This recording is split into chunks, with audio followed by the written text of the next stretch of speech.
তো ফাইনালি আমরা বেরিয়ে পড়েছি বেড়াতে যাওয়ার জন্য। তো বেড়াতে যাওয়ার আগে যাদের জন্য আমার সবচেয়ে বেশি চিন্তা থাকে সেটা হলো এই যে দেখো আমার ব্যালকনি বাগানের সমস্ত গাছগুলোর জন্য। তো গাছগুলো যাতে ভালোভাবে সুস্থভাবে বেঁচে থাকে তার জন্য একটা উপায় আমি প্রত্যেকবারই করে যাই। তো অনেকেই আমাকে বলেছে দিদি তোমার গাছগুলোর কি হবে, তো আমি সেটাই তোমাদেরকে বলছি যে গাছগুলোকে আমি কিভাবে সুস্থ অবস্থায় রেখে যাই আর এসেও দেখি সুস্থ অবস্থায় থাকে। তো চলো সেটাই তোমাদের সঙ্গে শেয়ার করি। তো আজকে যেহেতু বেরোবো তো গাছগুলোতে আমি একটু বেশি করে জল দিয়ে যাচ্ছি, একেবারে মানে টপ উপচে পড়বে এরকমভাবে জল দিয়ে যাচ্ছি। তারপর যে কাজগুলো করব সেটা দেখাচ্ছি। কোথাও যাওয়ার আগে যে কাজটা আমি প্রথমে করি সেটা হলো এই যে দেখো গাছের গোড়ায় আমি খাবার দিয়ে দিয়েছি, কাল রাতে আমি খাবারগুলো দিয়ে দিয়েছি, এবার আজকে জল দিয়ে দিচ্ছি। আর জলটা একেবারে বেশি করে দিয়ে দেব, মানে যাতে মাটি পুরো ভিজে থাকে। আর নিচে তো আমার প্লেট মতো দেওয়া থাকে, তো জলটা নিচে প্লেটে আটকে থাকবে, তাই ভয় পাওয়ার কিছু নেই যে জলটা বেরিয়ে যাবে বলে। এই যে দেখো, আর খাবার দিয়ে গেলে গাছগুলো সুস্থভাবে থাকে, শুধু জল দিয়ে গেলে হবে না, একটু খাবারও দিয়ে যেতে হবে।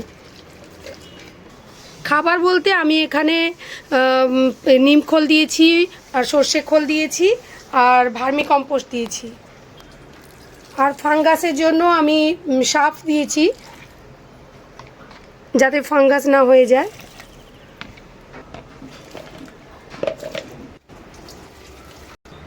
সব গাছে তো জল দিয়ে দিলাম। তারপর যে কাজটা করে যাব সেটা হলে এই যে দেখো সমস্ত বড় বড় বোতলে, বড় ছোট সমস্ত ধরনের বোতলে এইভাবে জল ভরেছি আর এইভাবে মোটা করে কাপড় দিয়ে দিয়েছি।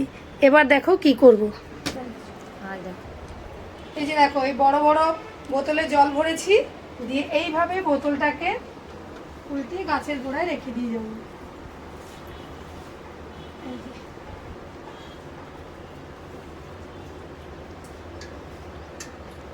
এই যে দেখো জলটা যে যাবে, এই দেখো এই দেখেছো এইখানে এইভাবে হচ্ছে। এই দেখো তোমাদের এসে আমি দেখাবো যে গাছে জলটা থাকলো কি থাকলো না, বা তোমাদের সঙ্গে এসে শেয়ার করবো।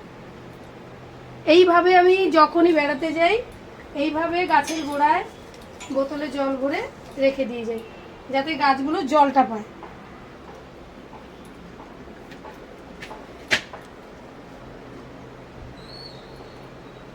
এই যে দেখো সমস্ত টবে এই যে বোতল দিয়ে দিয়েছি।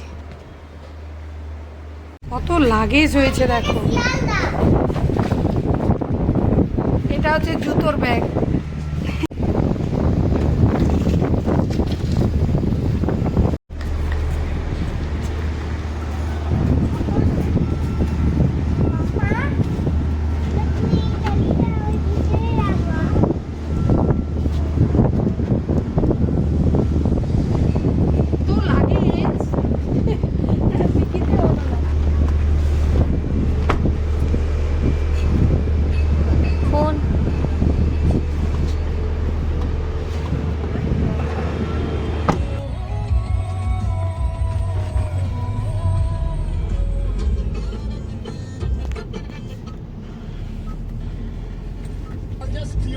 তো আমরা অলমোস্ট বেরিয়ে পড়েছি।